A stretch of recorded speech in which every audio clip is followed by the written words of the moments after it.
చిన్న ప్రార్థన చేసుకుని వాక్యజాలంలోనికి వెళ్దాం. ప్రేమ నమ్మకం కలిగిన మా దేవానికి స్తోత్రాలు తండ్రి. గతించిన కాలమంతా నీ సజీవ లెక్కలు మమ్మల్ని కాచి కాపాడి ఆయుష్ను, ఆరోగ్యాన్ని, క్షేమాన్ని, సంతోషాన్ని మాకు అనుగ్రహించి మరలా నీ పాదాల చింత ప్రాధేయపడే ధన్యత మీరు మాకు ఇచ్చినందుకు స్తోత్రాలు దేవా. ఈ విలువైన సమయంలో నాయన తండ్రి, నీ కుమారుడైన యేసుక్రీస్తు వారు సిలువలో వేలాడినప్పుడు ఆయన మాట్లాడిన మాటల్లోనే 3వ మాటని ఈరోజు మేము ధ్యానం చేస్తూ ఉండగా జ్ఞానము కలిగినటువంటి మంచి ఆలోచన మాకు దయచేయండి తండ్రి. నీ కుమారుడు సిలువలో పలికిన ఆ మాటల్లోనే పరమార్థాన్ని మేము గ్రహించి ఆ వాక్య ప్రకారంగా బ్రతకగలిగే ధన్యత మీరు మాకు దయచేయమని తండ్రి, చేరు వచ్చిన బిడ్డలందరూ కూడా వినగలిగే చెవులు, గ్రహించగలిగే హృదయాలు దయచేయండి. విన్న వాక్యాన్ని మా అందరి హృదయాలలో భద్రం చేసుకుని కేవలం వినువారికి మాత్రంగా ఉండిపోక విన్న వాక్యం ద్వారా ప్రభు మా జీవితాల్లో ఫలించే భాగ్యాన్ని మాకు దయచేసి సమస్త మహిమ, ఘనత, ప్రభావములు మీరు మాత్రమే పొందుకోమని నీ ప్రియ కుమారుడు, మా రక్షకుడు, మందరి ప్రభు అయిన యేసయ్య శ్రేష్టమైన నామాన్ని ప్రార్థన నెపములు అడిగి వేడుకుంటున్నాను మా కన్న తండ్రి, ఆమేన్. పరిశుద్ధ గ్రంథం నుంచి యోహాను సువార్త 19వ అధ్యాయము 26వ వచనాన్ని ధ్యానం చేద్దాం. యోహాను సువార్త 19వ అధ్యాయము 26వ వచనం, పేజీ నంబర్ కొత్త నిబంధన 100వ పేజీ, 19వ అధ్యాయం 26వ వచనం. యేసు తన తల్లియు తాను ప్రేమించిన శిష్యుడును దగ్గర నిలుచుండుట చూచి, అమ్మా ఇదిగో నీ కుమారుడు అని తన తల్లితో చెప్పెను. తరువాత శిష్యుని చూచి, ఇదిగో నీ తల్లి అని చెప్పెను. ఆ గడియ నుండి ఆ శిష్యుడు ఆమెను తన ఇంట చేర్చుకునేను. యేసుక్రీస్తు వారు సిలువలో మాట్లాడిన 7 మాటలను గురించి మనం ధ్యానం చేస్తూ గతించిన 2 వారాల్లో మనం మొదటి మాట, 2వ మాట ధ్యానం చేసాం. మొట్టమొదటి మాట ఏంటంటే, తండ్రి వీరేమి చేయుచున్నారు, వీరు ఎరుగరు గనుక వీరిని క్షమించుము. 2వ మాట, నేడు నీవు నాతో కూడా పరదేశులో ఉండు అన్నాడు. మొట్టమొదటి మాటలో క్షమించడానికి కారణం ఏంటి అని అంటే, వారు తెలియక చేసిన పాపాన్ని ఏం చేశాడు, క్షమించాడు. 2వ మాటలో నేడు నీవు నాతో కూడా పరదేశంలో ఉన్నావని ఒక దొంగతో ఎందుకు చెప్పాడంటే, ఆ దొంగలాగా మిగిలిపోలేదు. ఆఖరి క్షణంలో ఏమయ్యాడైనా మార్పు చెందాడు. అతడు సిలువలో వేలాడుతున్నప్పుడు చచ్చిపోయే స్థితిలో ఏం చెయ్యాలో అది చేసి చచ్చిపోయాడు. అందుకే పరదేశికి అర్హత సాధించాడు. మండు టెండలో వేలాడుతున్నప్పుడు కూడా యేసుక్రీస్తు పరిశుద్ధుడని సాక్ష్యం చెప్పగలిగాడు. అలాంటి సాక్ష్యం ఈరోజు మనం కలిగి ఉండాలి. చచ్చిపోయే స్థితిలో ఉన్న సిలువలో ఉన్న దొంగే యేసుక్రీస్తు పరిశుద్ధుడని సాక్ష్యం చెబుతుంటే, బతుకుండి అవయవాలున్న మనం ఇంకెంత వర్క్ చేయాలో ఆలోచించాలి. అంటే పరలోకం వెళ్ళడం అని అంటే చిన్న విషయమేం కాదు, అది శక్తితో కూడుకుంది. యేసుక్రీస్తు ఔన్నత్యాన్ని ఈ సమాజానికి చాటి చెప్పాల్సిన బాధ్యత మనందరి మీద ఉంది. సో అది 2వ మాట. 3వ మాటలోనికి వెళ్తే, ఇక్కడ యేసుక్రీస్తు వారు ఏమంటున్నారంటే, తన తల్లి అయిన మరియతోటి, అమ్మా ఇదిగో నీ కుమారుడు అని చెప్తున్నాడు. ఆయన ప్రేమించిన శిష్యుడిని చూసి అంటున్నాడు, యోహాను ఇదిగో నీ తల్లి అంటున్నాడు. ఇక్కడ మనం బాగా ఆలోచించాలి. కొద్ది నిమిషాల్లో మనం ముగించుకుందాం అర్థం చేసుకుని. ఇక్కడ మనం ఆలోచించగలిగితే, యేసుక్రీస్తు వారు తన తల్లి అయిన మరియని శిష్యుడికి అప్పగిస్తున్నాడు. తల్లిగా ఇదిగో నీ తల్లి, ఇక నుంచి ఏమనే నీ తల్లిలాగా నువ్వు చూసుకోవాలి అని చెప్పి ఒక శిష్యుడికి బాధ్యత అప్పగించడానికి కారణం ఏంటి? మరియమ్మకి భర్త లేడా? మరియమ్మకి ఇంకా పిల్లలు లేరా? ఆలోచించండి. ఉన్నారంటారా లేరంటారా? మరియమ్మ గారి భర్త గారి పేరేంటి? యేసేపు. యేసేపు తన భర్త ఉన్నాడు కదా, మరి భర్త ఇంకా ఉండగానే మరి వేరొక వ్యక్తికి ఈమె నీ తల్లి జాగ్రత్తగా చూసుకొని ఎందుకు అప్పగించాడు? పిల్లలు ఉన్నారు కదా, కొడుకులు, ఆ కొడుకు స్థానంలో శిష్యుడికి ఎందుకు అప్పగించాడు అని మనం ఆలోచించగలిగితే ప్రారంభం నుంచే మనం ఆలోచించాలండి. అసలు ఏం జరిగింది, ఎందుకు ఇలా అప్పగించాల్సి వచ్చింది అని అంటే కనుక మనం జాగ్రత్తగా చూస్తే లూకాసు వార్త 1వ అధ్యాయము 26వ వచనం నుంచి మనం జాగ్రత్తగా ఆలోచన చేద్దాం.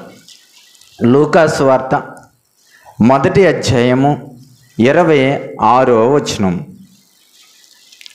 లూకాసు వార్త 1వ అధ్యాయం 26వ వచనం. 6వ నెలలో గబ్రియేలును దేవదూత గలిలయలోని నజరేతను ఊరిలో దావీదు వంశస్థుడైన యేసేపును ఒక పురుషునికి ప్రదానము చేయబడిన కన్యక యొద్దకు దేవుని చేత పంపబడెను. ఈ సందర్భాలు సాధారణంగా ఎప్పుడు చదివిస్తారు, ఎప్పుడు మనం ఈ మాటలు వింటూ ఉంటాం? ఎప్పుడు క్రిస్మస్కి మాత్రమే ఉంటాం. కానీ క్రిస్మస్లకి మాత్రమే చదువుకునే వాక్యాలు కాదు ఇవి. అలా మార్చేశారు సమాజాన్ని. ఈ వాక్యాలు క్రిస్మస్కే చదవాలి, ఈ వాక్యాలు ఈస్టర్కే చదవాలి అండి. అది కాదు అసలే. వాక్యం ఎప్పుడైనా ధ్యానం చేయాలి. 365 రోజులు దావీదు అంటాడు, దివారాత్రము దాన్ని ధ్యానించేవాడు ధన్యుడు. అతడు నీటి కాలువల యోరను నాటబడినదే ఆకు వాడక తన కాలముందు ఫలమిచ్చి చెట్టు వలె ఉంటాడు. వాక్యానికి ఈ టైం ఆ టైం అని లేదు, ఎప్పుడైనా ధ్యానం చేయాల్సిందే.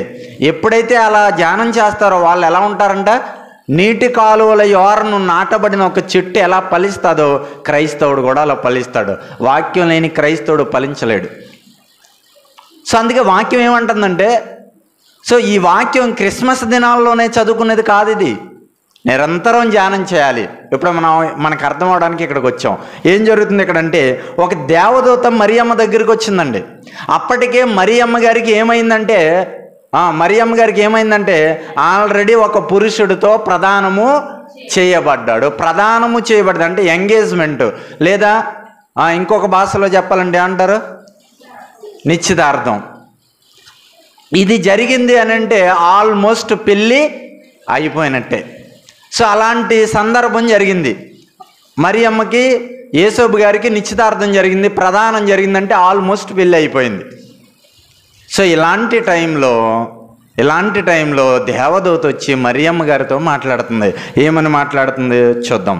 28వ వచనం. ఆ దూత లోపలికి వచ్చి ఆమెను చూచి, దయాప్రాప్తురాల, నీకు శుభము, ప్రభువు నీకు తోడైనాడని చెప్పాను. ఆమె ఆ మాటకు బహుగా తొందరపడి ఈ శుభవచనం ఏమిటో అని ఆలోచించుకొనిచుండగా దూత, మరియా భయపడకుము. దూత ఏమంటుంది, మరియా భయపడకు అంటుంది. భయపడొద్దంటుంది అని అంటే అర్థం ఏంటి? అది ఏ వార్త? అది శుభవార్త అనలేదు. భయపడద్దు అని అంటున్నారంటే ఏ వార్త అది? అరే నేను నీకు ఒక విషయం చెప్తాను భయపడకే అని అంటున్నామంటే అర్థం ఏంటి? అదేదో భయపడే వార్త అది కదా, భయపడే వార్త. అలాంటి భయపడే వార్త చెప్పడానికి ముందు ఏమంటుందంటే దూత, భయపడద్దు అంటుంది. చాలామంది ఏమంటారు, శుభవార్త ఏ వార్త అనేది మనం చదువుదాం, ముందు అర్థం చేసుకుందాం. శుభవచనం ఏమిటో అని ఆలోచించుకొనిచుండగా దూత, మరియా భయపడకము, దేవుని వలన నీవు కృప పొందితివి. ఇదిగో నీవు గర్భము ధరించి కుమారుని కని ఆయనకు యేసు అని పేరు పెట్టెదవు. ఆయన గొప్పవాడే, సర్వోన్నతిని కుమారుడు అనబడిను. నువ్వు గర్భము ధరించి ఏం కంటావు? నువ్వు కుమారుని కంటావు. ఇప్పుడు ప్రదానం చేయబడింది యేసోబు గారితో శరీర సంబంధం అనే కలయిక జరగలేదు, ఇప్పుడు గర్భం ధరిస్తావు అంటుంది దూత. ఇది ఎవరైనా యాక్సెప్ట్ చేస్తారండి? ఎవరైనా దీన్ని నేను ఇలా చేయడానికి ఇష్టపడుతున్నాను నేను ఎవరైనా చెప్తారా? ఏ స్త్రీ కూడా ఇష్టపడదు. ఒక పురుషునితో ప్రదానం చేయబడిన తర్వాత ఆ పురుషునితో కలవకుండా నేను గర్భవతిని అవుతున్నానంటే ఎవరు ఒప్పుకుంటారో? భర్త ఒప్పుకుంటాడా? భర్త కుటుంబం ఒప్పుకుంటుందా? సమాజం ఒప్పుకుంటుందా? సో ఇది భయపడే వార్త లేకపోతే శుభవార్త? భయపడే వార్త ఇది. ఎవరు ఒప్పుకోరండి దీన్ని. ఏమన్నా మనం ఇది ఎందుకు ధ్యానం చేస్తున్నాం అంటే, మనం 3వ మాట ఏం చదువుకున్నాం? మనం ధ్యానం చేస్తున్న అంశం ఏంటి ఈరోజు? ఇదిగో నీ తల్లి, ఇదిగో నీ కుమారుడని తల్లిని తీసుకెళ్ళి వేరొక అతనికి తల్లిగా అప్పచెప్తున్నాడు. భర్త ఉండగా పిల్లలు ఉండగా దానికోసం మనం చదువుతున్నాం. సో ఇప్పుడు బైబిల్ ఏం చెప్తుందంటే, ఇదిగో నువ్వు గర్భము ధరించి కుమారుని కంటావు అని చెప్పి బైబిల్ చెప్తుంది. సో దీన్ని ఎవరు కూడా యాక్సెప్ట్ చేయరు. యాక్సెప్ట్ చేయరు. అప్పటికే ఆ యూదులు, మరియమ్మ అనగానే యోధ జాతికి చెందిన వాళ్ళు యేసేపు మరియమ్మలు. సో యోధ జాతులు అప్పటికే కఠినమైన రూల్స్ ఉన్నాయి. వ్యభిచారం చేసిన వాళ్ళని ఏం చేయాలి తెలుసా? పాత నిబంధనలో రాళ్ళు తీసుకుని కొట్టి చంపేయాలి. ఇప్పుడు భర్తతో కాకుండా ఈమె గర్భవతి అవుతుందంటే ఆ సమాజం ఏం చేస్తుంది? రాళ్ళు తీసుకుని కొట్టేస్తుంది. అలాంటి భయంకరమైనటువంటి రూల్స్ ఉన్నటువంటి ఇబ్బందికరమైనటువంటి పరిస్థితి ఉంది అక్కడ. ఒకానొక సందర్భంలో జరిగిన అలాంటి సందర్భాలు. ఒక వ్యక్తి వ్యభిచారం చేశాడండి. సో ఇంతకి తెలియకుండా అతను తప్పు చేశాడు. ఎవరితో తప్పు చేశాడంటే కోడలతోనే తప్పు చేశాడు. ఎవరితోటండి? ఒక వ్యక్తి తామారు అనే వ్యక్తి బైబిల్లో ఉంటాడు. కోడలతో తప్పు చేశాడు. కోడలతో అన్న సంగతి అతనికి తెలియదు, తప్పు చేశాడు. కానీ అది సమాజానికి తెలిసింది. తీసుకొచ్చారు. ఇలా జరిగిందన్నప్పుడు పంచాయతీ పెడదాం, తీసుకురండి అన్నాడు. ఏం పెట్టాలి? పంచాయతీ పెడదాం, తీసుకురండి అన్నాడు. ఇంతకే ఆ తప్పు తనే చేశాడని తెలియదు. తనే చేశాడని చెప్పేసరికి, తెలిసేసరికి పక్కకి వెళ్ళి పశ్చాత్తాపడ్డాడు, బాధపడ్డాడు, మారాడు. కానీ రూల్ ఏంటి అని అంటే ప్రతి మనిషి ఏం చేస్తాడంటే ఇదిగో ఈమె తప్పు చేసింది అనగానే ఏం చేస్తారో రాళ్ళు తీసుకుని వచ్చేస్తారు. యేసుక్రీస్తు వారు క్షమించిన పాపాలు చేసినటువంటి ఒక ఆమె ఉంది, పాపాత్మురాలైన స్త్రీ, ఒక సమరయ స్త్రీ ఉంది. 5 భర్తలు ఉన్నారు. ఆమెకి తప్పు చేసింది. అందరూ వచ్చి రాళ్ళు తీసుకుని ఆమె కొట్టి చంపేద్దామని వచ్చారు. యేసుక్రీస్తు వారు అన్నారు, ఇదిగో మీలో పాపము చేయని వాడు మొదటి రాయే వేణి అన్నాడు. అందరూ వెనక్కి వెళ్ళిపోయారు. అంటే వాళ్ళందరూ పాపం చేశారా, పాపం చేయలేదా? అందరూ పాపులే. పాపం చేసి కూడా ఎదుట ఆమెను ఏం చేయడానికి వచ్చారు వాళ్ళు అంటే దొరికితే దొంగలు, దొరకకపోతే దొరలు. ఇప్పుడు దొరికేశారు దొంగలు కాబట్టి రాళ్ళు అక్కడ వేసేసి వెనక్కి వెళ్ళిపోయారు. కానీ దొరకకపోతే మాత్రం వీళ్ళ తప్పులు చేసిన ఎదుటి వాడిని ఏం చేయడానికి వీళ్ళు సిద్ధపడ్డారు? రాళ్ళు వేసి కొట్టేయడానికి సిద్ధపడ్డారు. అంటే అంత క్రూరమైన క్రూరులు యోధా జాతి వాళ్ళు. ఎవరిని బతకనివ్వరండి. అంతలా దారుణమైనటువంటి శిక్షలు వేస్తారు. ఇప్పుడు మరియం పరిస్థితి ఏంటి? ఇప్పుడు యాక్సెప్ట్ చేస్తే మరియం పరిస్థితి ఏంటి? ఎంత దారుణంగా ఉంటుందంటే మరియం పరిస్థితి చాలా దారుణం అండి. ఇంత భయానకమైన పరిస్థితుల్లో ఆమె ఈ నిర్ణయానికి ఒప్పుకుంటుంది. నువ్వు గర్భము ధరిస్తావు, కుమారుని కంటావు అని అంటుంది. సో ఇప్పుడు మనం కొన్ని వచనాలు చూద్దాం. లూకాసు వార్త 2వ అధ్యాయము 48వ వచనం చూద్దాం. అలా యేసుక్రీస్తు వారు పుట్టేశారు. యేసుక్రీస్తు వారు పుట్టిన తర్వాత సుమారు 12 సంవత్సరాలు యేసుక్రీస్తు వారికి వచ్చేసాయండి. 12 సంవత్సరాల వయసులో ఏం జరుగుతుందో ఒకసారి లూకాసు వార్త 2వ అధ్యాయము 48వ వచనం చూద్దాం. ఆయన తల్లిదండ్రులు ఆయనను చూచి మిక్కిలి ఆశ్చర్యపడిరి. ఆయన తల్లి, కుమారుడా, మమ్ముని ఎందుకు ఎలాగూ చేసితివి? ఇదిగో నీ తల్లియు నేనును నిన్ను వెదకుచుంటమని ఆయనతో చెప్పగా ఆయన, మీరెలా నన్ను వెతుకుచుంటరి? మీరు ఎరుగరా అని వారితో చెప్పాను. ఇక్కడ యేసుక్రీస్తు వారికి 12 సంవత్సరాల వయసు వచ్చింది. ఆయన దేవదూత వచ్చింది, నీకు కుమారుడు పుడతాడు అని చెప్పిన తర్వాత ఆమె అనుమానించినప్పటికీ తర్వాత యాక్సెప్ట్ చేసింది. భర్త దగ్గరికి దేవదూత వచ్చింది, యేసేపు నీ భార్యని విడనాడకు. ఎందుకంటే యేసేపు అనుకున్నాడో తెలుసుకుని రహస్యంగా వదిలేద్దాం అనుకున్నాడు. పంచాయతీ పెట్టి అలర చేయాలనుకోలేదు, కానీ నీతిమంతుడైన. సో మొత్తం అది ఏదో తప్పు జరిగిందిలే, వదిలేద్దాం, ఇక వదిలించేసుకుందాం అని రహస్యంగా వదిలేద్దాం అనుకున్నాడు.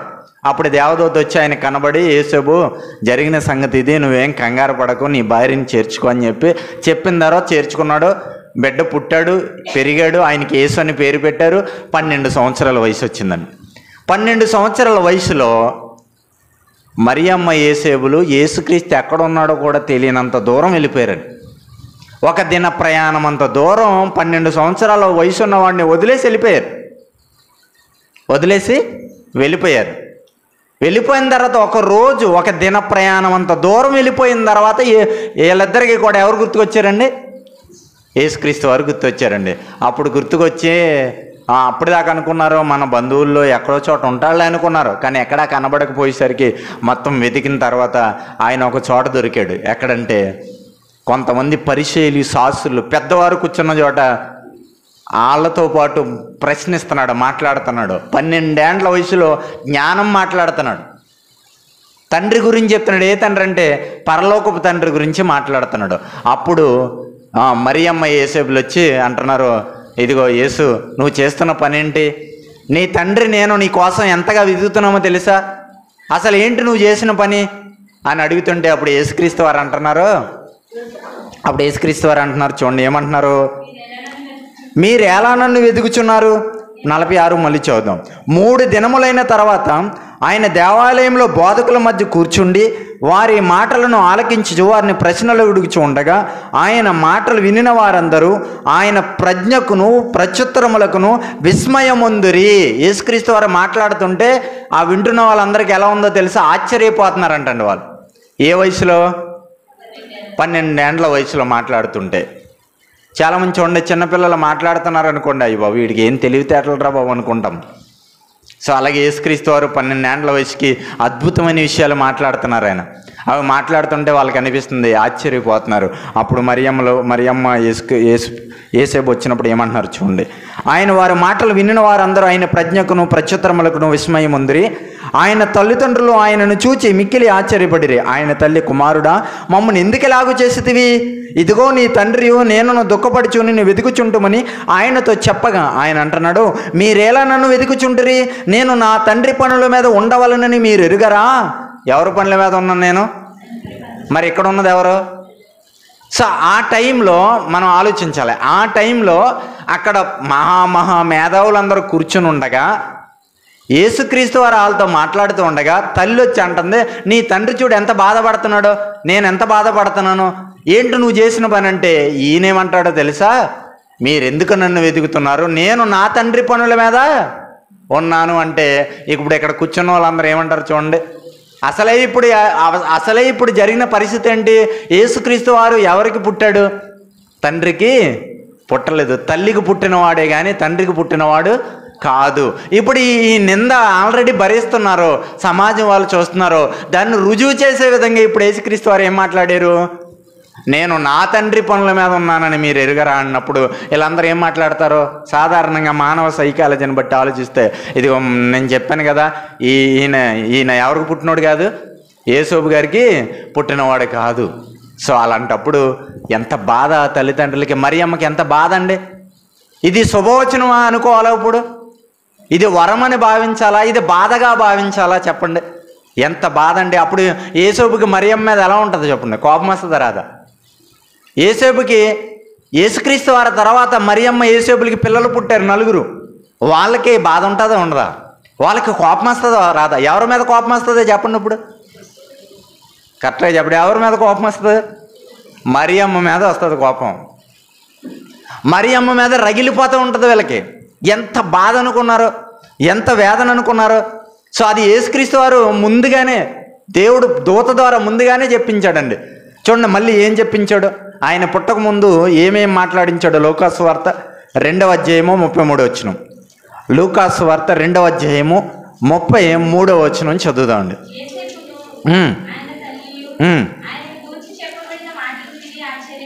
ఆయన గురించి చెప్పబడిన మాటలు విని ఆశ్చర్యపడిరి.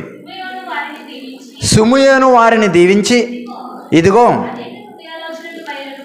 అనేక హృదయాలోచనలు బయలుపడినట్లు ఇశ్రాయేలీయులలో అనేకులు పడుటకును తిరిగి లేచుటకును వివాదాస్పదమైన గుర్తుగా ఈయన నియమింపబడి ఉన్నాడు.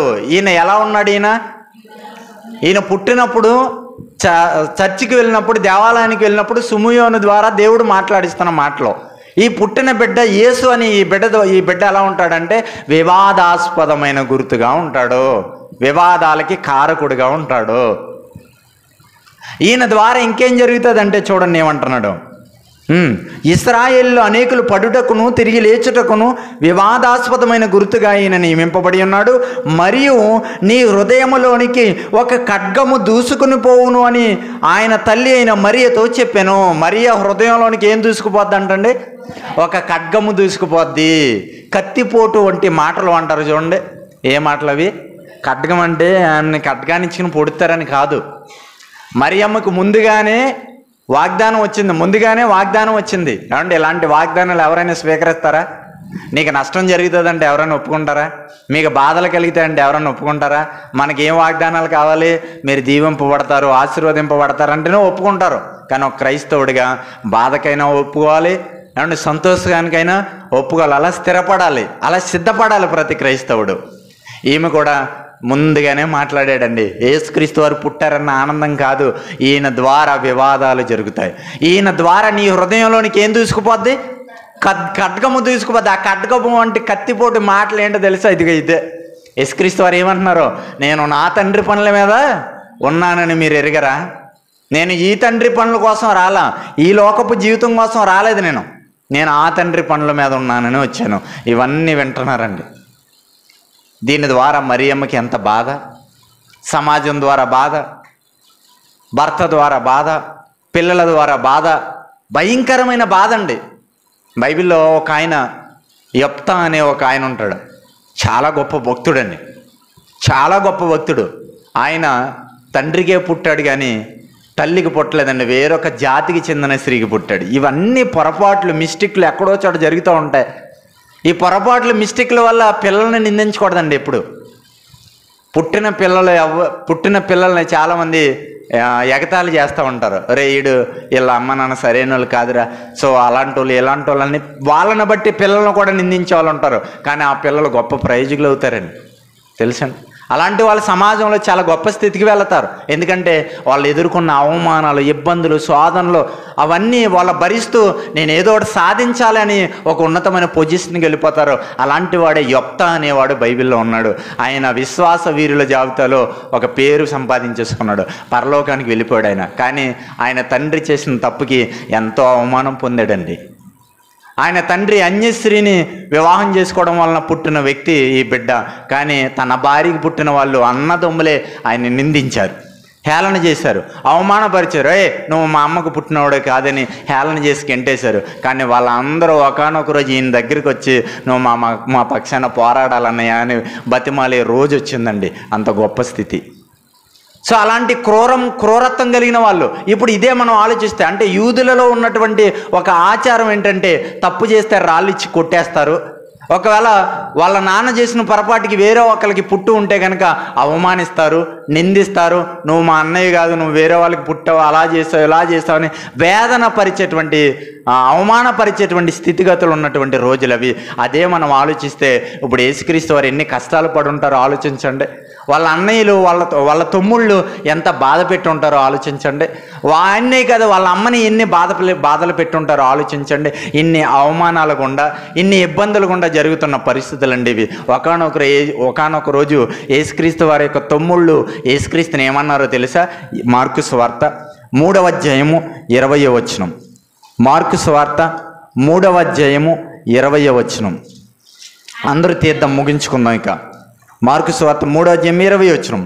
ఆయన ఇంటిలోనికి వచ్చినప్పుడు జనులు మరలా గుంపు కూడి వచ్చిరి గనుక భోజనము చేయుటకైనను వారికి ఏం పడలేదండి, వీలు లేదంటండి.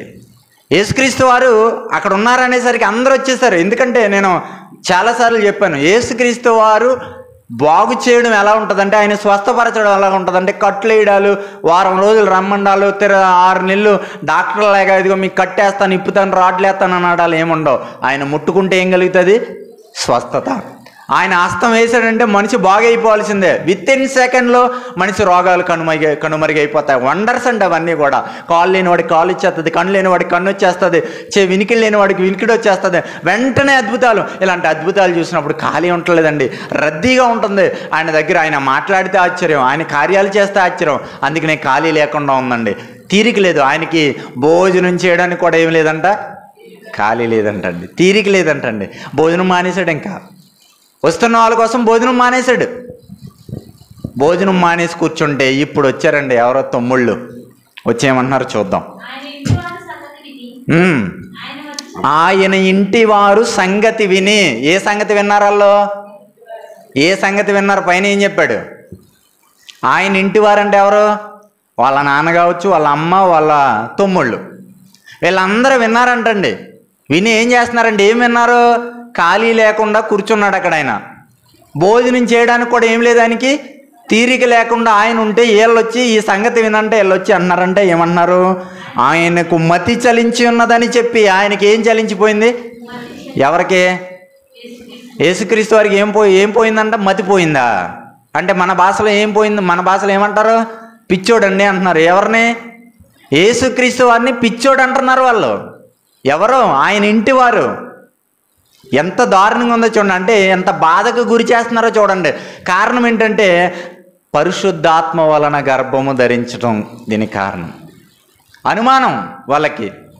సో అనుమానంతో ఏం చేస్తున్నారంటే ఆయనకు మతి చెలించి ఉన్నదని చెప్పి ఆయనను పట్టుకొనబోయారు. ఎవరిని పట్టుకుంటారండి? మంచోడిని పట్టుకుంటూ ఊరుకుంటాడా? ఎవరిని పట్టుకోవాలి? పిచ్చోడిని. మా అన్నకి పిచ్చి పట్టింది, ఆయన పట్టుకోబోతున్నాం అంటున్నారు. తర్వాత యెరూషలేము నుండి వచ్చిన శాస్త్రులు ఇతడు బయల్జెబూలు పట్టిన వాడే దయ్యముల అధిపతి చేత దయ్యములను వెళ్ళగొట్టుచున్నాడని చెప్పిరి.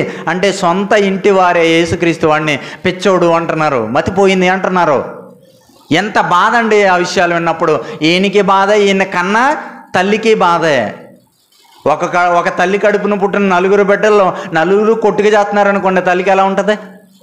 బాధగానే ఉంటుందండి. ఎందుకంటే ఆమె పేగు పంచుకు పుట్టినవాడు యేసుక్రీస్తు వారు కాబట్టి.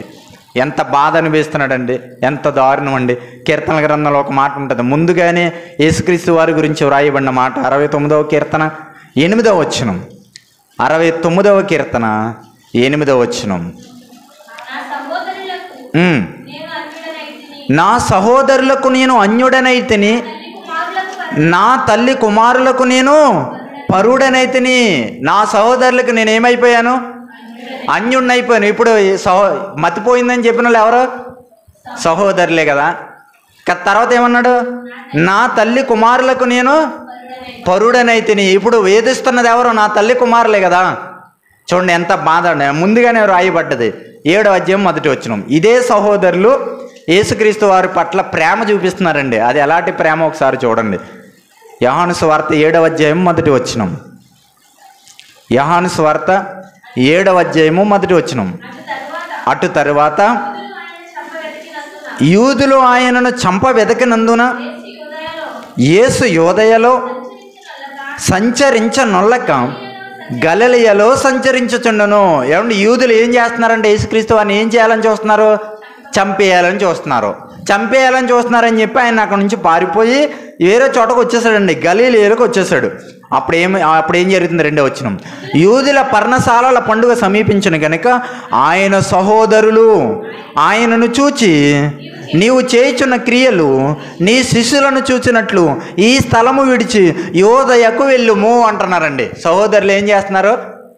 ఇదిగో నువ్వు చాలా అద్భుతాలు చేస్తున్నావు కదా, ఈ అద్భుతాలు నువ్వు ఎక్కడికి వెళ్ళి చేయి అంటున్నారు? యోదయకు వెళ్ళి చేయి అంటున్నారు. ఆ యూదులు యేసుక్రీస్తు వారిని ఏం చేయాలని చూస్తున్నారు?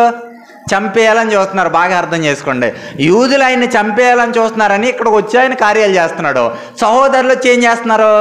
ఇదిగో నువ్వు చాలా కార్యాలు చేస్తున్నావు, నువ్వు ఎక్కడికి వెళ్ళి చెయ్యి అంటే సహోదరుల ఆలోచన ఏంటి? ఇప్పుడు నువ్వు అక్కడికి వెళ్తే చచ్చిపోతాడు వీడు, ఇన్ని అక్కడికి పంపాలన్న ఆలోచనతో వీళ్ళు చూస్తున్నారండి. ఎంత దారుణం చూడండి. సహోదరుల ప్రేమ కపటమైన ప్రేమ చూపిస్తున్నారు. కపటమైన ప్రేమ. ఎంత బాధపడతాడండి యేసుక్రీస్తు వారు. ఆయన తల్లికి ఎంత బాధ ఉంటుందండి. ఇలాంటి దారుణమైన పరిస్థితుల్లో ఉన్నటువంటి పరిస్థితుల్లో యేసుక్రీస్తు వారికి సిలువేసే రోజు వచ్చిందండి. మీకు అర్థం అవ్వాలని ఇన్ని విషయాలు చెప్పుకొచ్చాను. ఎక్కడి నుంచి వచ్చాం మనం? దోత దర్శనమిచ్చి నీకు గర్భవతి కుమారుని కంటావు అన్న దగ్గర నుంచి మనం ఇక్కడికి వచ్చాం. ఎందుకు ఇదంతా చదివాం? యేసుక్రీస్తు వారు పలికిన మాట ఏంటి? అమ్మా ఇదిగో నీ కుమారుడు అని వేరొకనికి తల్లిని అప్పగించుతున్నాడు. అందుకే ఎక్కడి నుంచి చదివాం మనం. సో ఇలాంటి పరిస్థితులు, తల్లిని వాళ్ళు ద్వేషిస్తున్నారు, ఆ తల్లికి పుట్టిన కొడుకని యేసుక్రీస్తు వారిని వాళ్ళు ద్వేషిస్తున్నారు, అవమానిస్తున్నారు, నిందిస్తున్నారు, బాధ పెడుతున్నారు. ఇలాంటి పరిస్థితుల్లో యేసుక్రీస్తు వారిని సిలివేస్తున్నారు అన్న విషయం తెలుసుకుని ఈ కొడుకులు వచ్చి అమ్మతో మాట్లాడుతున్నారు. ఇదిగో నీ కొడుకుని అక్కడ సిలివేస్తున్నారు, నీ కొడుకుని అక్కడ సిలివేస్తున్నారు, చంపేస్తున్నారు. సిలివేయబడుతున్న నీ కొడుకు కావాలా, మేం కావాలా? తల్లిని అడుగుతున్నారు వాళ్ళు. నీకు నీ కొడుకు కావాలా, మేం కావాలా? అక్కడికి వెళ్తావా, ఇక్కడే ఉంటావా? అక్కడికి వెళ్ళావా ఈ గడప తొక్కొద్దు. అక్కడికి వెళ్ళేవా ఈ గడప తొక్కడానికి వీల్లేదు, ఉంటావా ఇక్కడ ఉండు, వెళ్ళిపోతావా అక్కడికి వెళ్ళిపో, ఇంకా మళ్ళీ ఈ గడప తొక్కడానికి నీకు వీలు లేదు. ఇలాంటి పరిస్థితుల్లో కొడుకునే కాదన్న యేసుక్రీస్తు వారినే, సాక్షాత్తు సృష్టికర్తనే కాదన్న వాళ్ళు తల్లిని రమ్మంటారా? రమ్మనరు. ఆయన వెళ్ళిపోయాడు, చచ్చిపోతున్నాడు, నువ్వు కూడా వెళ్ళిపోతే మళ్ళీ ఇంకెప్పుడు మా గుమ్మం తొక్కొద్దు. ఇలాంటి సిచ్యువేషన్లో గడప దాటి బయటకు వచ్చి శిలువ దగ్గరికి వచ్చింది. ఎందుకంటే శిలువ దగ్గర అనేక మంది స్త్రీలు రొమ్ము కొట్టుకుని ఏడుస్తున్నారు, యేసుక్రీస్తు వారు చనిపోతున్నారని. అలాంటిది కన్నతల్లి రాదా? కన్నతల్లి ఆగుదా? పరాయి స్త్రీలే యేసుక్రీస్తు వారిని చూసి అయ్యో రక్షకుడిని సిలువేస్తున్నారే అని బాధపడి రొమ్ము కొట్టుకు ఏడుస్తున్న సమయంలో తల్లికి ఇలాంటి ఆంక్షలు విధించినటువంటి భర్త, పిల్లలు ఉన్నటువంటి సందర్భంలో మళ్ళీ నువ్వు గడప తొక్కడానికి వీలు లేదు అన్న సందర్భంలో కాళ్ళు తీసి బయటకు వచ్చి శిలువ దగ్గరికి వచ్చి కొడుకు దగ్గరికి వచ్చేసింది, కుటుంబాన్ని వదిలేసింది. ఎవరి కోసం? యేసుక్రీస్తు వారి కోసం.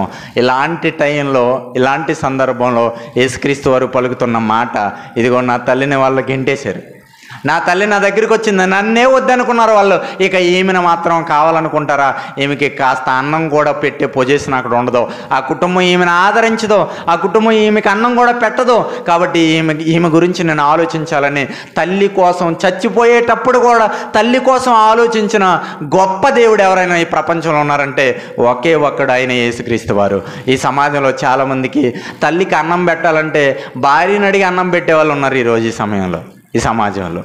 తల్లిదండ్రులను చూడడానికి భార్యల పర్మిషన్ తీసుకునే వాళ్ళు ఉన్నారు. తల్లిదండ్రులను చూడడానికి ఒకరోజు ఇదిగో నువ్వురా, నీ ఇంట్లో ఒక నెల, నా ఇంట్లో ఒక నెలని పంచుకునే కొడుకులు ఈరోజు ఉన్నారు సమాజంలో. లేరా? ఈరోజు ఒకరోజు అన్నం పెడితే రేపొద్దున ఇంకో ఇంటికి పంపించేస్తారు, ఆ కొడుకు రేపు అన్నం పెడితే ఇంకో ఇంటికి పంపించేస్తారు, ఒక చోట స్థిరంగా ఉండనవరండి. అలాంటి రోజులు ఈ సమాజంలో ఉన్నాయి. అదే తల్లిదండ్రులు పుట్టినప్పుడు అరే నీకు ఈరోజు ముద్దాడతాను, రేపు ఇంకోటికి ముద్దాడతాను అందనుకోండి, ఏం చేస్తారు? ఏం చేయాలి? ఈరోజు చాలామంది ఎదిగిపోయిన తర్వాత మేము ఎదిగిపోయామని అనుకుంటారు, కానీ తల్లిదండ్రులు చిన్నప్పుడు అందరికీ సమానంగా పెట్టారు, అందరినీ సమానంగా చూశారు కాబట్టి ఈరోజు మనం బతుకున్నాం. ఆ రోజు వాళ్ళు అలా చేసుంటే ఈరోజు మనం బతుకుండే వాళ్ళమే కాదు. ఇది యేసుక్రీస్తు వారు మనకి నేర్పిస్తున్న పాఠం. కుటుంబాన్ని విడిచి తన కోసం వచ్చిన తన తల్లి అయిన మరియకు ఆదర్శం చూపి తను ప్రేమించిన శిష్యుడు, నమ్మకస్తుడు ఉన్నాడు, ఆయన పేరు యోహాన్ని పిలిచి అంటున్నాడు, యోహాను నీ మీద నాకు నమ్మకం ఉందయ్యా, నువ్వు నా తల్లిని చూసుకో, బతుకున్నంత వరకు నీవు నా తల్లికి కుమారుడు, ఇదిగో నీ తల్లి, ఇదిగో ఆమెతో అంటున్నాడు, ఇదిగో నీ కుమారుడు, ఇదిగో నీ భర్త నిన్ను ఆదరించడంగా, నీ పిల్లలు నీకు అన్నం పెట్టరక, నీకు అన్నం పెట్టేది, నీ ఆరోగ్యం చూసుకునేది, ఇదిగో ఈయన చేతికి నిన్ను అప్పగిస్తున్నాను, ఇదిగో నీ కుమారుడు, ఇదిగో నీ తల్లి. ఆ మాటలో ఉన్న పరమార్థం ఇది. సో తల్లి కోసం ఆలోచించిన గొప్ప మనసున్నవాడు యేసుక్రీస్తు వారు. ఆయన్ని కలిగి ఉన్న మనం కూడా మన తల్లిదండ్రుల గురించి ఆలోచించాలి. మన తల్లిదండ్రులని అవసరతలు, అక్కరతలు తీర్చేవారిగా మనందరం ఉండాలి. అట్రీతిగా ఉండాలని మనసారా కోరుకుంటూ ఈ మాటలు ముగిస్తాను.